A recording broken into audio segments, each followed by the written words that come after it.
Iran के सरकारी media ने ईरानी supreme leader Ayatollah Ali Khamenei की मौत की पुष्टि कर दी है। इसके पहले डोनाल्ड ट्रंप के दावे थे। डोनाल्ड ट्रंप ने दावा किया था कि इजराइल और अमेरिका की मिलिट्री ऑपरेशन में अली खामनेई को मार दिया गया है। इसके बाद से तब से ये सवाल थे कि क्या ट्रंप जो दावे कर रहे हैं वो सही हैं या नहीं हैं। कुछ भी सबूत ट्रंप ने पेश नहीं किए थे, इसलिए उनके दावे पर सवाल थे। बार बार ईरान की सरकारी मीडिया ये कह रहा था कि ये साइकोलॉजिकल वॉरफेयर है, ये जो है मनोवैज्ञानिक दाव चला है अमेरिका ने। लेकिन अब ईरान के सरकारी मीडिया ने ये पुष्टि कर दी है कि आयतुल्ला अली खामनेई मारे जा चुके हैं। 40 दिन के शोक का ऐलान किया गया है।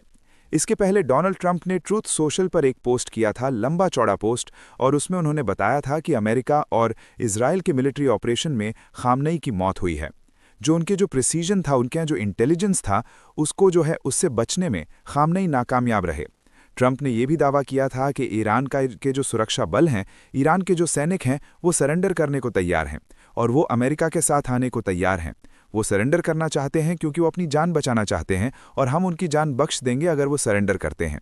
ट्रंप ने ये सब कुछ कहा था, उसके लिए भी उन्होंने सबूत नहीं दिए थे। ऐसे हालात हैं, इसमें ये साफ नहीं है कि आगे ईरान में क्या होने वाला है। ट्रंप क्या करने वाले हैं ईरान के साथ। हमने हाल ही में वेनेजुएला के साथ क्या हुआ, हमने देखा है कि निकोलस मादुरो को पकड़ने के बाद किस तरह से वहां पर एक तरह से पूरी तरह से सत्ता परिवर्तन तो नहीं हुआ, लेकिन दूसरी तरह की एक लीडरशिप आई उसी पावर स्ट्रक्चर में से निकल के। तो यहां पर ईरान में क्या होने वाला है, ये पूरी तरह से बिल्कुल भी साफ नहीं है। IRGC जो बताया जाता है, ईरान रेवोल्यूशनरी गार्ड्स कोर, जो इस्लामी रजीम के हिफाजत के लिए तैनात की जाती है, शुरुआत से ही जो आयतुल्ला अली खामनेई की हिफाजत के लिए, जो सुप्रीम लीडर हैं, उसकी हिफाजत के लिए तैनात की जाती है, वो क्या करेगी। ईरान की जो पूरी सेना है उसका रुख क्या होगा, इस इतनी बड़ी खबर के बाद ये देखने लायक होगा। इसके अलावा इजराइल जो चाहता था कि ईरान के सुप्रीम लीडर का खात्मा हो, ईरान में सत्ता परिवर्तन हो, उसके लिए भी ये खुशखबरी जैसा है। इसके अलावा हमने आपको पहले भी बताया था पिछले वीडियो में कि रज़ा पहलवी जो हैं ईरान के पूर्व शाह के बेटे, 1979 में ईरान में इस्लामी क्रांति आई थी। इसके बाद Ayatollah Ruhollah Khomeini supreme leader बने थे। 1979 में इसके बाद आयतुल्लाह का खामनेई के हाथ में वो गद्दी आई, वो सुप्रीम लीडर बने। तब से 37 साल तक आयतुल्ला अली खामनेई ईरान के सुप्रीम लीडर थे। कल 28 फरवरी को ईरान, इजराइल और अमेरिका के मिलिट्री ऑपरेशन में उनकी मौत हुई है। ये जो है, जब 1979 में इस्लामी क्रांति हुई थी, उस वक्त रज़ा पहलवी जो है निर्वासन में चले गए थे। अभी वो इस वक्त अमेरिका में निर्वासन में रह रहे हैं। उन्होंने ये जो ट्रंप ने जो बयान दिया था उसका उन्होंने स्वागत किया था। उनका कहना था कि ये ईरान के लिए स्वतंत्रता का समय आ गया है। उनका कहना था सेना से कि वो साथ दें उनका।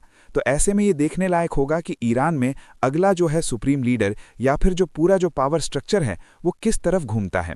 क्या जो सुप्रीम लीडर का पावर स्ट्रक्चर था, जो IRGC थी, सेना थी, जिस तरह से इन सारी चीज़ों को ढाला गया था सुप्रीम लीडर के लिए, क्या ये सब कुछ वैसे ही तैनात रहेगा या एकदम पूरी तरह हम एक रिजीम चेंज देखने वाले हैं। बिल्कुल भी साफ नहीं है। फिलहाल सिर्फ इतनी खबर है कि खामनेई की मौत की पुष्टि हो चुकी है और 40 दिन के शोक का ऐलान किया गया है। 28 फरवरी से ये ऑपरेशन पूरा शुरू हुआ था। अमेरिका और इजराइल ने शुरू किया था। तब से ये खबर चल रही थी कि जो सबसे पहला हमला था, पहला हमला इजराइल की तरफ से, अमेरिका की तरफ से जो भी हुआ हो, जो जॉइंट ऑपरेशन था, वो खामनेई के घर पे हुआ, जो तेहरान में मौजूद पस्तूर इलाके में, पस्तूर जिले में जो उनका घर है, वहां पर हमला हुआ था। सैटेलाइट तस्वीरों में हमने देखा कि पहले जो सैटेलाइट तस्वीर थी और बाद में जो तस्वीर थी उसमें ज़मीन आसमान का फ़र्क था। धुएं का गुबार दिख रहा था, इमारतों को नुकसान पहुंचा था ऐसा दिख रहा था, मलबा बिखरा हुआ दिख रहा था। अब यह साफ हो गया है कि उस हमले में खामनेई की मौत हुई है। इस खबर पर हमारी नज़र बनी हुई है। देखते रहिए लंट अलर्ट।